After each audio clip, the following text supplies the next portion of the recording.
అంగన్వాడీలో కొలువుల పండగట. ఈనాడులో 14,236 పోస్టుల భర్తీకి సర్కార్ ఆమోదం. ఎమ్మెల్సీ ఎన్నికల కోడ్ ముగిశాక జిల్లాల వారీగా నోటిఫికేషన్లు పడతాయట. సో అంగన్వాడీ కేంద్రాల్లో భారీ సంఖ్యలో పోస్టులను ప్రభుత్వం భర్తీ చేయబోతున్నదట.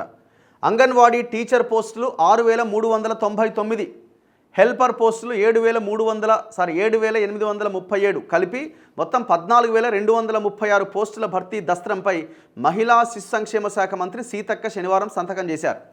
ఎమ్మెల్సీ ఎన్నికల కోడ్ ముగిసిన వెంటనే జిల్లా స్థాయిలో కలెక్టర్ల ఆధ్వర్యంలో ఉద్యోగ నోటిఫికేషన్లు జారీ కాబోతున్నాయి. తెలంగాణ రాష్ట్రం ఏర్పాటైన తర్వాత ఇన్ని ఉద్యోగాల భర్తీకి ప్రయత్నం జరగడం ఇదే తొలిసారి.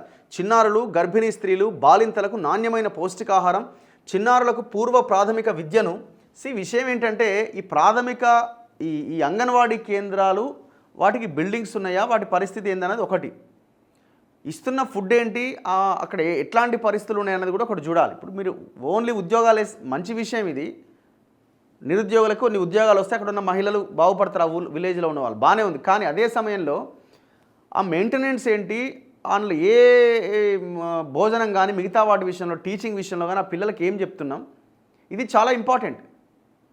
సరైన దిశలో అంగన్వాడీ కేంద్రాలు నడుస్తలేవు. మేము ఎన్నోసార్లు పోయిన గవర్నమెంట్ హయాంలో పురుగులు ఉన్న బియ్యము, పురుగులున్న అవి చూసినాం, గుడ్లు, చిన్న చిన్న గుడ్లు చూసినాం. ఇది అంగన్వాడీ టీచర్స్ అట అండ్ సహాయకుల పోస్టులట, వాళ్ళకి హెల్ప్. పదవీ విరమణ చేయబోతున్న వారితో కలిపి రాష్ట్రంలో 35,700 అంగన్వాడీ కేంద్రాలు ఉన్నాయట. ఒక్కో కేంద్రంలో టీచర్తో పాటు హెల్పర్ కూడా తప్పనిసరి. గతంలో ఈ పోస్టులకు ఎంపికైన వారిలో పలువురు రాజీనామాలు చేయడం, ఇప్పటికే పనిచేస్తున్న వారికి సూపర్వైజర్లుగా పదోన్నతి రావడంతో సిబ్బంది కొరత నెలకొన్నది. 65 ఏళ్ల వయసు నిండిన పలువురు పదవీ విరమణ చేశారు. ప్రస్తుతం పనిచేస్తున్న వారిలో 65 ఏళ్ల వయసు దాటిన టీచర్లు 3,914 మంది ఉన్నారు. కేంద్ర మార్గదర్శకాల ప్రకారం వీరందరూ పదవీ విరమణ చేయబోతున్నందున ఆ పోస్టులను కూడా నోటిఫికేషన్లో పేర్కొనేందుకు ప్రభుత్వం అనుమతిచ్చింది. సో ఇందులో కేంద్ర వాటా కూడా ఉంటుంది.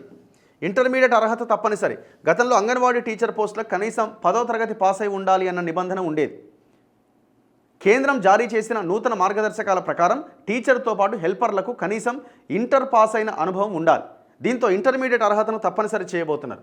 అంగన్వాడీ పోస్టుల భర్తీకి వయోపరిమితి 18 నుంచి 35 ఏళ్ళుగా పేర్కొన్నారు. సో 35 ఇయర్స్ ఎబో ఉన్న వాళ్ళకి అప్లై చేసుకునే అవకాశం లేదు. ఇంకా మిగతా 567 మంది ఎవరైతే సహాయకులుగా ఉన్నారో వాళ్ళకు టీచర్లుగా పదోన్నతి కల్పిస్తారట. కేంద్ర ప్రభుత్వ మార్గదర్శకాల మేరకు అంగన్వాడీ టీచర్ పోస్టుల భర్తీలో 50% సహాయకులకు కేటాయించాలి. అయితే ప్రస్తుతం పనిచేస్తున్న సహాయకుల్లో టీచర్లుగా పదోన్నతి పొందేందుకు చాలామందికి విద్యార్హతలు లేవట.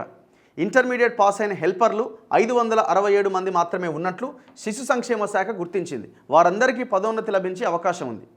సో మొత్తం ఖాళీలు ఎట్లా ఉన్నాయంటే ఈ రకంగా ఉన్నాయి.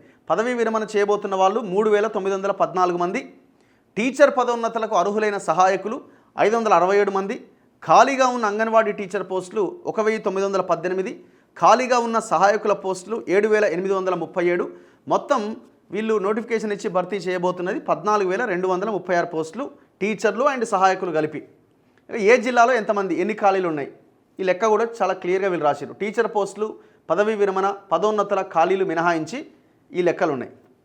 ఇగో ఆదిలాబాద్లో 96 మంది అంగన్వాడీ టీచర్లు, 406 సహాయకులు ఉన్నారట. ఖాళీలు ఉన్నాయి. కొత్తగూడెంలో 158 టీచర్ ఖాళీలు, 826 సహాయకులు. ఇట్లా అన్ని జిల్లాల్లో ఖాళీలు ఉన్నాయి. నిజామాబాద్లో 50 మంది టీచర్లు ఉన్నారు, టీచర్ పోస్టులు ఖాళీగా ఉన్నాయి. 290 సహాయకులు ఖాళీలు ఉన్నాయి. కానీ ఇంటర్మీడియట్ పాస్ అయి ఉండాలంటే ఖచ్చితంగా. నాగర్ కర్నూలు 103 మంది టీచర్ పోస్టులు అండ్ 387 సహాయక పోస్టులు. నల్గొండలో 88 టీచర్ పోస్టులు, 374 సహాయక పోస్టులు. ఇట్లా ఒక్కో జిల్లాలో. ఖమ్మంలో 93 టీచర్ పోస్టులు, 394 సహాయకుల పోస్టులు. మహబాద్లో కూడా 84 టీచర్ పోస్టులు, 318 సహాయక పోస్టులు. సో ఎక్కువగా హైదరాబాద్ ఉన్నట్టుంది. హైదరాబాద్లో 130 టీచర్ పోస్టులు ఖాళీలు ఉన్నాయట. 273 సహాయక పోస్టులు ఖాళీలు ఉన్నాయి. సో ఇట్లా ఇవన్నీ కూడా ఈ 14,236 పోస్టులని ఫుల్ఫిల్ చేయబోతున్నారనమాట.